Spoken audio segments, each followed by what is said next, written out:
Alam mo ba na nag-uusap kayo ni Enriquez na sa bahay siya ni Morales? So, wala sir, wala po. Hindi Hindi ko po alam. Kaya nga po nagulat ako eh. Biglang may... Hindi mo rin alam na naka-speakerphone yung cellphone ni Enriquez? Hindi po sir. Hindi mo alam na nakikinig si Morales? Hindi po sir. So, that explains the who holds barred na pagsasalita mo. Yes, sir. Yeah. Pati patayan, binabanggit mo na eh. Yes, sir. Na papatayin si Morales, sasagasaan lang yan, hindi na yan babarilin, at maraming paraan para patayin. Am I correct? Yes, sir. Yes, Kasi, had you known na nakikinig si Morales, hindi mo siguro sabihin yun. Hindi sir, kung pakayaan niyo po akong sabihin muna to sir, o sagutin ko muna yung sa inyo. Kung alam kong nakikinig po siya sir, mas marami pa po ako sasabihin. Mas ano po. Sir. Mas malala pa. Yes. Malala pa. Para believable sir. Okay, sige. Pakinggan natin yung statement mo. Go ahead. Magandang araw po sa inyo, mga mahal naming senador. Sa mga nakaraang araw, napukaw ang atensyon ng bayan dahil sa sinasabi ng isang ex-agent Jonathan Morales na dokumento mula sa PIDEA. Nung nakaraang pong hearing, nabanggit niya na ni Ginoong Morales ang pangalan ko na Eric Santiago, na tumawag sa isang Romy Enriquez, na sinasabi niya na nais ko siyang pigilan sa kanyang pagsalita tungkol sa nasabing dokumento. Sa punto pong ito, nais ko pong ipabatid sa kagalang-galang na Senado ang wala akong intensyon na pigilan, at ang totoo ay upang patunayan lang sa bayan ang dalawang bagay. Ano po yun? Na napakadali pa lang mapunta dito.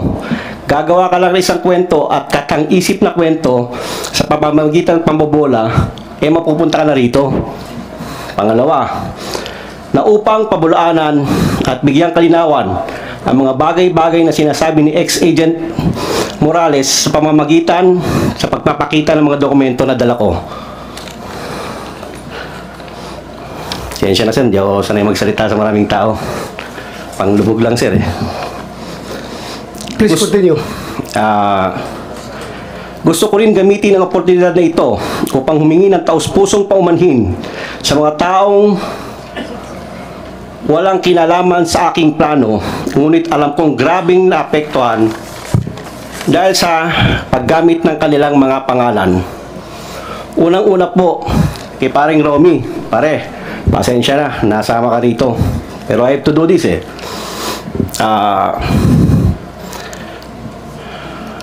Pangalawa po, sa pangalan ni Ginoong James Kumar, kung asan man po siya, pasensya na po. Sa nasabi ko po na dokumento, ipakikita ko pang magbigay dagdag linaw sa sinasabi ni ex-agent Morales. Nandito po yon. May hawak po akong dokumento na gusto ko lang ipakita talaga. Ito po yung rason kung ba't pinasakay ko sila sa usapan. Para makapunta lang po ako rito at may presenta mga dokumento sana na magbibigay linaw sa mga sinasabi ni Agent Morales. Ano yung sabi mo, pinasakay? Yes sir, pinasakay. Parang dalawang ang gusto kong patunayan sir eh. Magkwento ka lang, makakarating ka na rito. Kwentong barbershop sir. Kwentong barbero lang. Katang isip. Makakarating ka na. Andito po ngayon, napatunayan ko ngayon yun. Napatunayan mo ngayon? Yes sir, nandito po ako. Kasi... So you mean to say, itong committee na ito ay pwede pala mag-imbestiga ng katang-isip lang? Ako po, ang sinasabi ko, yung akin po, hindi po kayo. Kayo po ay tunay. Alam ko po ang inyong layunin. Ako po ay para sa akin. Gusto ko lang pong makarating dito upang magbigay linaw lang po, magdagdag linaw dahil sa mga dala. We are not interested of your dagdag linaw. We are interested on what happened, what transpired in that recording. Kaya yun ang explain mo. Huwag ka na maghanap pa ng ibang dagdag linaw. Please explain your side as far as that video is concerned. Yun po ay katang-isip ko lang. Pasensya na po kayo. Kaya po humingi po ako ng tawad nga po kay paring Romy at saka kay... Katang-isip na... Kasi actually sir, hindi naman para hindi naman para sa lahat yun eh. Sa amin lang sana yun. Pero dahil po na napunta po ako dito, Dahil nga po sa isang salita niya na... Sandali, katang isip lahat ng sinasabi mo doon? Yes, sir. Kinakatang isip mo ito si... Kaya nga po humingi po ako ng tawad sa kanya eh. Kaya... Wow! O hindi naman kami grade 1 dito, mga senador kami. Ay nako, ibig mong sabihin na binubula mo lang siya para mabula kami, para imbitahin ka dito, para makapagsalita ka ng something against kay Morales. No, mali po. Ganon. Yan ang Mali po, lumalabas hindi po kayo sinasabi mo eh. Hindi po kayo dapat kong bulahin. Hindi sir. ako binubula mo, siya ang binubula mo para pagbula mo sa kanya, mabubula rin kami kasi may video yun nga usapan ninyo eh. Ibig mong sabihin, ganun kakagaling iyo. Kahit na ilang bisis ka, kaso mo, yung kaso mo, huwag mong, pasis ko lang yun. Yes, sir. I understand, Pasis sir. lang yun sa aking panerbisyon pagkapulis. I understand, Kaya huwag mo akong bilugin dito, ha? Yes, sir. Kung siga ka, kung maro ka sa labas, kung nabubula mo yung ibang tao, not me. Yes. Not me. Kasabot ko, sir. Ha? Sabot ko, sir. Anong Bisaya man ka? Taga saan ka? Taga Davao ako, mama, sir. Ibig sabihin, por maro-maro, taga Davao. Dili taon, sir. Ay, Ay. Now, please, continue. Explain your side yung nangyayari sa usapan na yun. Sige, I will give you the floor. Huwag kang lumihis sa ibang topic. Yun lang muna. Stick to that video. Yung lahat na sinasabi mo doon, bigyan mo ng context, bigyan mo ng explanation, Yes, sir. bakit mo nasabi yung mga bagay na yon. Please. yung kung totoo po, ako po nandito, ang purpose ko po is magsabi ng totoo.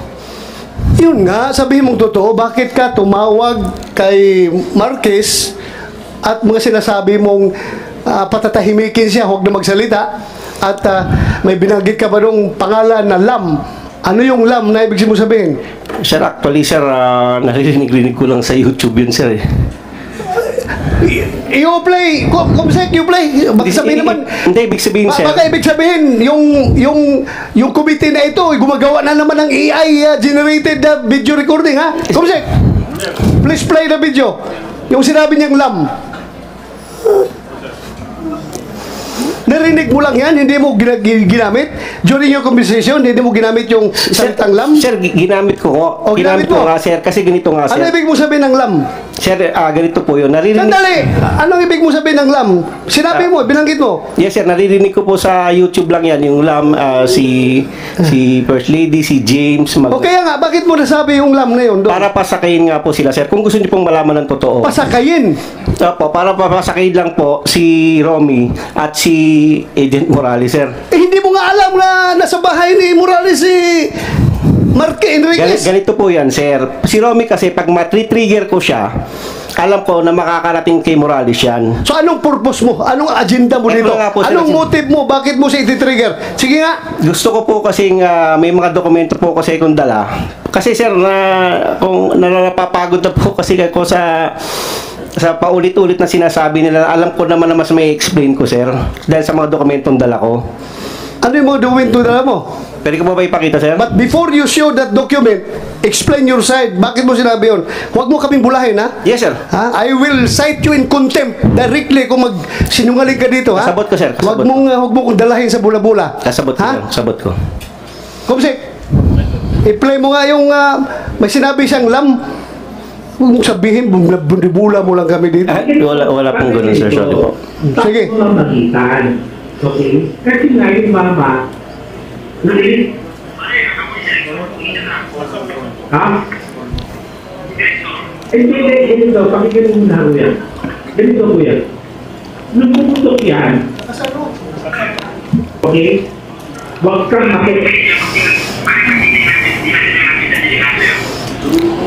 Kaya nga ganito, padre. Kaya kung Narinig natin dyan na voice recording at saka yung nilagay ni Morales na yung line-line dyan na nag-interpret kung ano sinasabi. Totoo? The same as you have heard as your conversation with Santiago? Mr. Senator, the video speaks for itself. Okay. Correct. Yung narinig mo dyan, totoo. I confirm, sir. So, do you confirm na pinapasakay ka lang ni Santiago? Binubula ka lang niya? Well, knowing Eric Santiago, even during our NAPOLCOM days,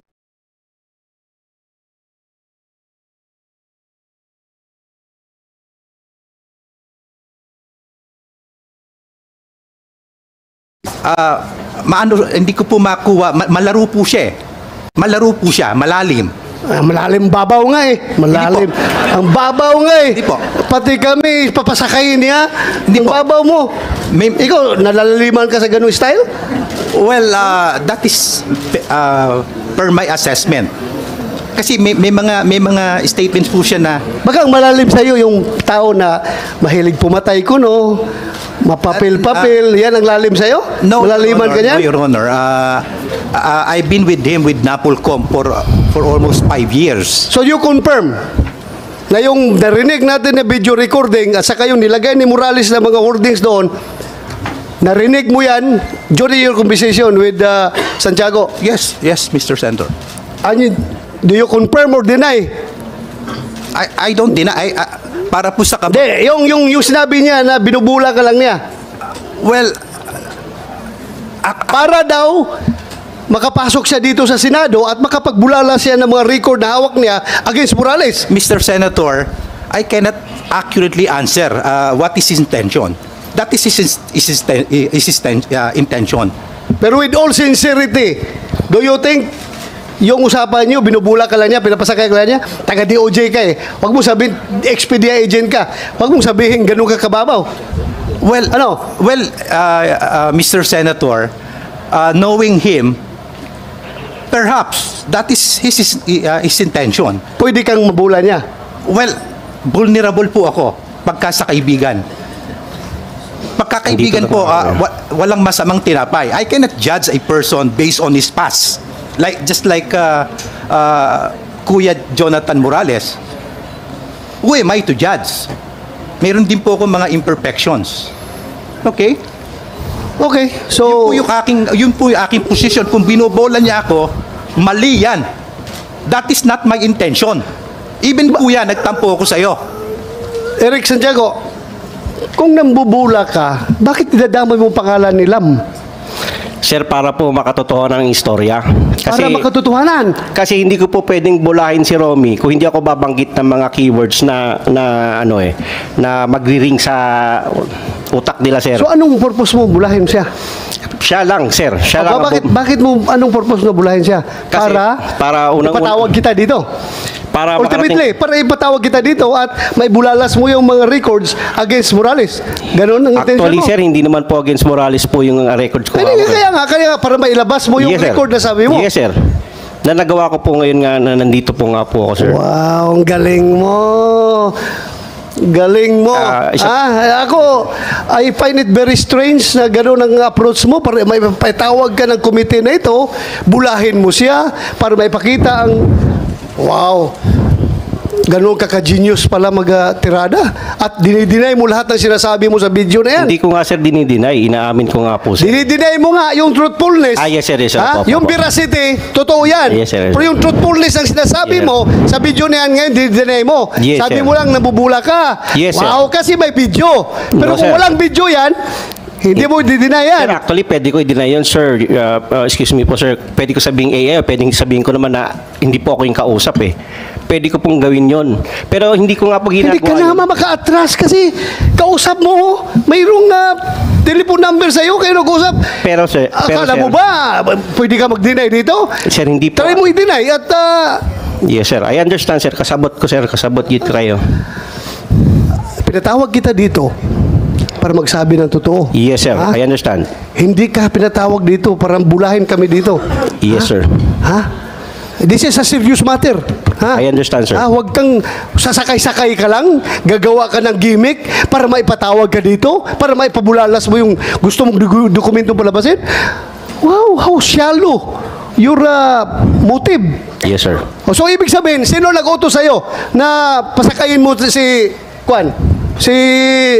Enriquez? Sarili ko lang, sir. Sarili mo! Yes, sir. So, you're a hero! Nasa sa inyo, Ha? sir, kung paano nyo ako titignan ngayon, sir. Pero yun po ang You are a katotohanan. hero, sarili mo lang. Nasa sa inyo na po, sir, kung paano nyo po ako titignan. Pero ang sinasabi ko po ay totoo. Galing sa aking puso, sir. Galing sa iyong puso na binubula mo lang talaga ito. Yes, sir. Binobola ko po lang po si paring Romy, sir. But I don't find any valid motive. Bakit mo siya bulahin para makapagsalita ka dito? Bakit? Bakit? Why? Oh, why? Kasi sir, yun nga, kagaya na sinabi ko, napapagod na po kami. Napapagod na po ako doon sa paulit-ulit na pasensya na po kayo, sir. Oh. Kung, kasi marami po doon tungkol sa dokumento na pinipresent niya na mas dapat sana mas maintindihan, mas ma-explain ko po para sa akin po, sir. Para lang po sa akin, kung bibigyan niyo po ako ng pagkakataon, sir. Bakit mo ma-explain? Anong kinalaman ng mga record na yan sa pinag-usapan? Kung hahayaan niyo po akong ipakita yung record na yon, eh maaari po siguro ma-explain ko na mas mabuti. But to start with, yung intention mo is with malice. Ha? Very clear, with malice ang intention Yes, sir. mo. Dahil niluluko ka ng tao para lang makapunta dito. So, ibig sabihin, kung kaya mo lukuhin si Enriquez, yung ipipresent mo na papilis dito, pwede rin, lukuhin mo kami dito, ang committee ito. Sir, wala po akong intention na gano'n. Wala nga, but to start with, diloko mo na siya. Pinasakay mo, according to you, pinasakay mo lang siya. Yes, sir. Oh, so paano kami magtiwala ang committee sa'yo kung ganoon pa lang style mo? So useless din presenting that evidence kung to start with, ang intention mo ay tainted with malice. Para sa akin po, sir, subukan niyo pong muna akong pakinggan, ipakita ko yung dokumento at maipaliwanag sa inyo ng mas intent. Before you present that document, submit mo muna sa committee. Titingnan namin if that is germane to the issue at hand. Isubmit mo muna yung dokumento dito. Pag-aralan ng legis namin, ng COMSEC. Kung germane yan. Otherwise, gagawin mo na namang binyo itong, itong committee na ito for other reasons. Please submit that to the committee. Pag-aralan namin. And we will get back to you.